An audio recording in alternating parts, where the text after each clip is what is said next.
Hello and welcome to the Leeds Rugby League Hall of Fame. And to welcome this year's inductees, I'd like to welcome Phil Caplan, the chairman of the Leeds Rhinos Heritage Group.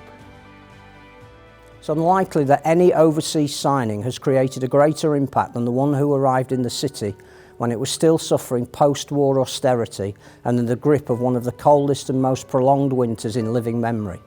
The policeman came with a reputation, not least for his ability to look after himself, having made a significant impression facing the 1946 Indomitables tourists. In the third and, as it turned out, his last test in Sydney, the second row was sent off for striking Willie Horne. By the time of his test bow, he was widely regarded as the best player in his position, and there was mass consternation and anger back home when he became the first to transfer to an English club after the ceasing of hostilities, but the Leeds offer was too good to turn down. His debut was delayed by snow and ice, and by the time he took the field against Hull, there was a public frenzy to see him perform.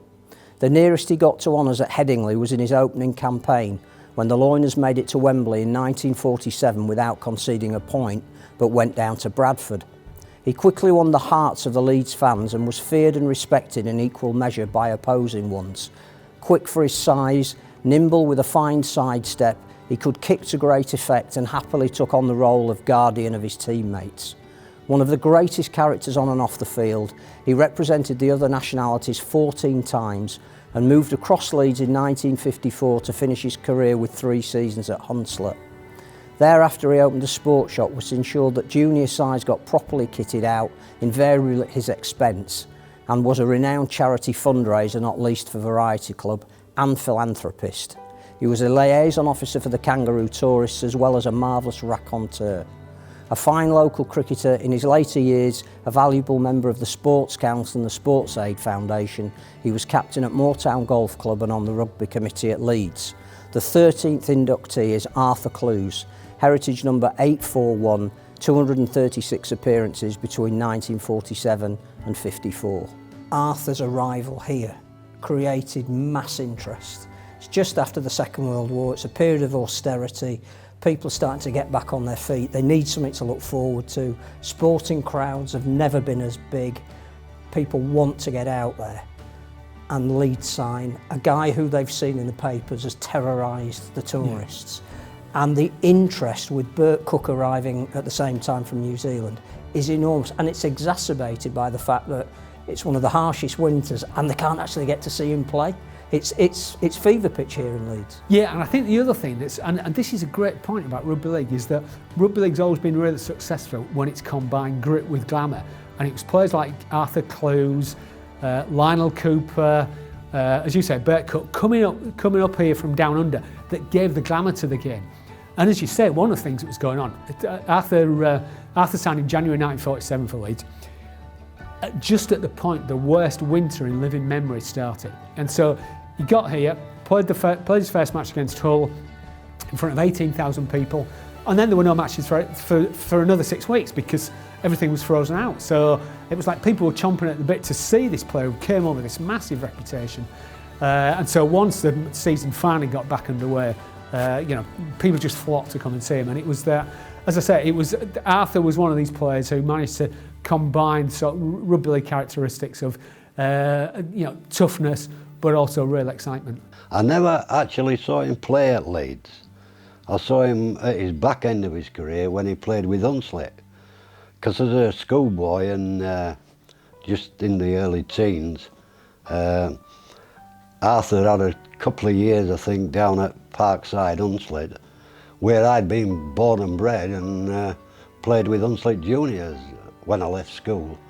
So I saw Arthur play his back end of his football career down at Hunslet. As a fellow Australian, you'll remember watching Arthur Clues, of course, and especially that 1946 Test series when he played for Australia against England.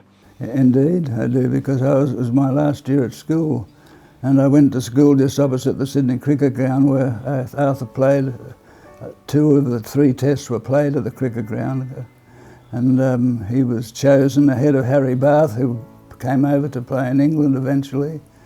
And he got the position, and we were all pleased because the New South Wales player got it over the Queensland player, which was always a contention and still is. A lot of the forwards that played in my time when I played, they looked up to Arthur, you know, and he was always there if they wanted to chat about anything and give some advice, and he was very, very helpful like that to them. Well, we talk about characters in the sport, and there clearly can't have been many bigger ones that came over to play in this competition. Yeah, he was, I mean, he's a big character before he even started playing. Before he started playing rugby league, he played rugby union for Paramount Rugby Union Club in Sydney, and as far as I'm aware, was the only man ever to be sent off while being a touch judge during a match, because he was a touch judge for Parramatta when they played Eastern Suburbs Rugby Union, and one of the East players got away down the wing, down Arthur's wing. And Arthur thought, God, he's going to score here, so his instinct took over. And he tackled him and found himself banned, not surprisingly, by the New South Wales Rugby Union for a considerable period of time. And then he was signed by Western Suburbs, because he was, like a lot of players in Sydney play uni, he was a leaguey at heart. And was there any matches in particular stood out that both you and Arthur were playing in together? The regular ones with Hanslet were tough. Every, what they call the Lazenby Cup, then they were always tough. A little bit like at the moment, state of origin games between New South Wales and Queensland, they had an edge. Yeah. And that was the beginning of the season, and Arthur wanted them to win, not knowing that when he finished at Leeds he was to go and play for Hanslet. And people of an age still talk about Arthur, and they don't just talk about him being aggressive. I mean, that's the given. But apparently he had a nimble of foot, he had a great side step, he had a really good broken field kicking game. He looked after all the players around him. He's what we might call a real leader of men on the field. Yeah, and he was someone who led by example as well, because as you say, he had all the talents that you need to be a top-class rugby league player, and I think that's, although his reputation has always been based on his toughness, it's often overshadowed the fact that in a lot of ways he was ahead of his time, because at that point Australian forwards were seen basically as get your head down, just charge into the opposition, play the ball, and they'd go on and on like that. It was really the British players, the British forwards, who were the ball players, whereas Arthur was different. He was more like a British player because he did have that range of skills, and he had just the fact that people were still talking about him 70 odd years since he signed is an indication of what a great player he was. He was a wonderful player, really dominant. Whoever was on the field, Arthur would dominate. And his strength was he was quick, big, could sidestep, and in particular could do a little kick, gather and chase and pass. And I've never seen a forward that size do that since. He could play, and he was one of the best tactically and talented back rowers that ever played. And what a pioneering story that is, coming all the way from Australia after the war and at that time, and settling down in this country and not going. It never went back. Never went back. Never went back, did he? To settle. Very good. One of the main things that I can remember of Arthur is when the Australians touring site came across. He looked after them then, didn't he? I think he chaperoned them around Leeds, and he'd always fetch one of his pals in, an Australian, a good hour before the kick-off, and again he was telling us how to beat the Australians on a Wednesday evening up here, in that dominant way that he had. Tremendous guy.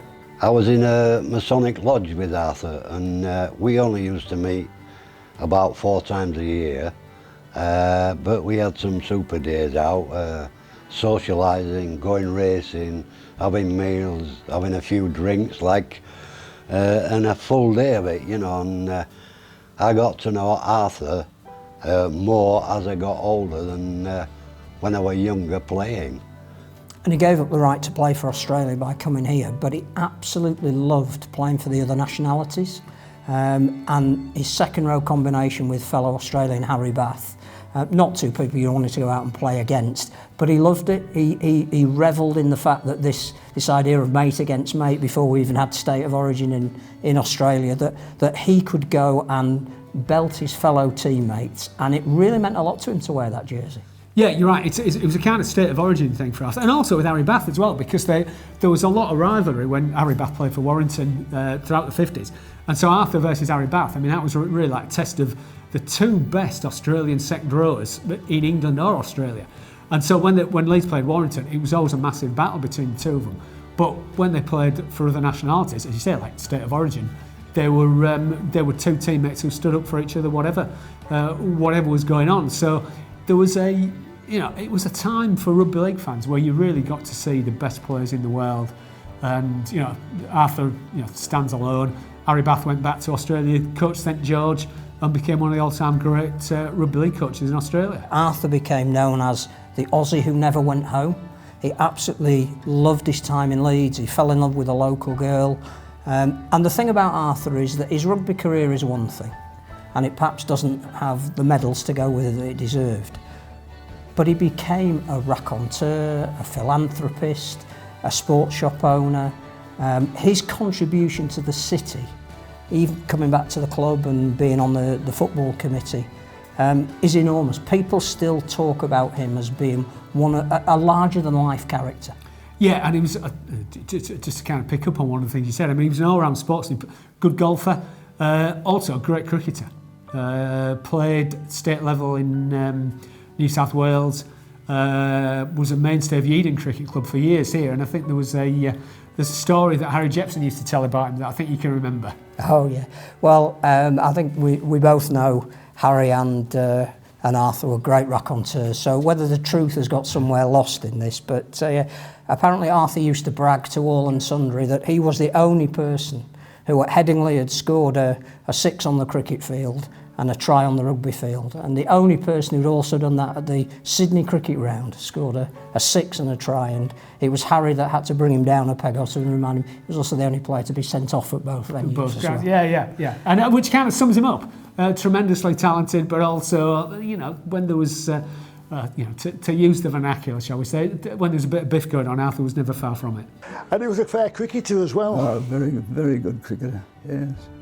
We used to have a Sunday team, but I watched him several times, and a big hitter of the ball, and also a leg break bowler, not a fast bowler or a slow off spin, but a leg break bowler, which did well. Yes. And a good golfer. Yes, I believe, yes. Moving away from just rugby, I mean, he was a big player in the city. I mean, I did know at the time, in my early days, that he was captain of the golf club, Motown. And they had the foresight, before anything else happened, he opened sports shops in Leeds. I do remember that. Yeah. So he had the foresight. When I become the coach and then the manager, Arthur was always at Headingley. Every game, he never missed, him and his wife. And he had the sports shop down in Leeds, of course. And when I were popping about in Leeds doing a bit of shopping, I'd call in and have a chat with him. A quiet, shy, retiring type of person as well. I wouldn't say that. In fact, quite the opposite. But he was gentle underneath that. It appeared to be rough and tough. That was the image he wanted to give. But there was a gentle side to Arthur, yes, indeed. My wife told me the other day about the team bus. We went down as players on the bus, and there was the supporters bus, or the wives and girlfriends went down on the other, and Arthur took it upon him to chaperone all the girlfriends and wives, and my wife says that they had a fabulous time in the hotel for that particular weekend as well, and that was Arthur's role. He would have been elated, Arthur, being an Australian and getting into the Leeds Hall of Fame. I believe Arthur would probably be the best player I ever saw, and he had speed, he had everything. He had a sidestep, and of course if things got a bit rough, you could always rely on Arthur to sort it out. Well, I think that's very nice of Lewis to say that, because not a mutual admiration society, Harry, but I do feel that Lewis Jones was probably the greatest footballer I've ever seen and played with in all the years I've been connected with the game. Arthur was always the life and soul of the party. Once he'd had a drink or two and loosened up, Yeah, he was a great fella. Arthur Clowes doesn't have any relatives in England, and so Keith, as a fellow Australian and former teammate of Arthur Clowes, we'd like you to accept this on his behalf. Oh, thanks very much, Gary. I'm very honoured to take it for Arthur. I'm not only honoured, I'm humble, because Arthur was a player. I could tie his bootlaces maybe, but he was a wonderful player. One of the best Australia's ever had. Sorry. Probably the greatest rugby league club in the world is Leeds, actually.